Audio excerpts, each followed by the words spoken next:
आता नवीन सल्ले दिले जात आहेत.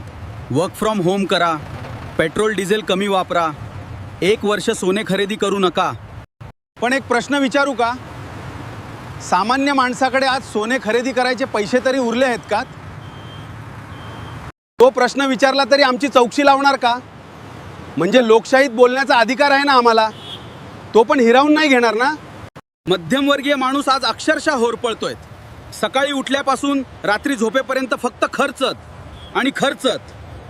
गॅस सिलेंडर महाग, पेट्रोल महाग, डिझेल महाग, त्यामुळे भाजीपासून दुधापर्यंत सगळंच महाग. विकासाच्या नावाखाली झाड तोडल्याने उन्हाळा एवढा वाढलाय की घरात 24 तास फॅन सुरू, आणि महिन्याच्या शेवटी येणारं विजेचं बिल 4 आकड्याच्या पुढे. बाहेर साधा चहा प्यायचा म्हटलं तरी 10 रुपये सहज जातात. पूर्वी 100 रुपयात पिशवी भरून सामान यायचं. आज 500 रुपये दिल्यावरही हात रिकामेच वाटतात. मोठमोठे रस्ते तयार होत आहेत, विकासाच्या नावाखाली झाडं तोडली जात आहेत, पण त्या रस्त्यावरून जाण्यासाठी टोल मात्र सामान्य माणूसच भरतोय.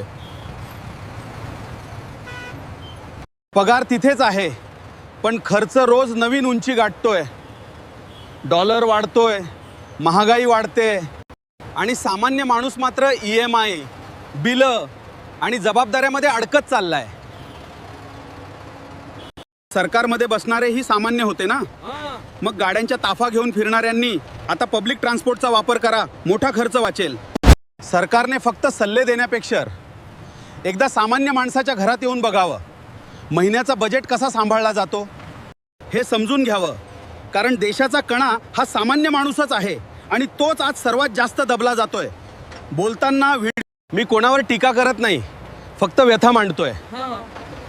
अजून खूप बोलायचं आहे. पुढच्या भागात पुन्हा भेटू. माझे म्हणणं पटले असेल तर आपल्या प्रतिक्रिया नोंदवा, लाईक करा आणि जनस्थान ऑनलाईनला फॉलो करा.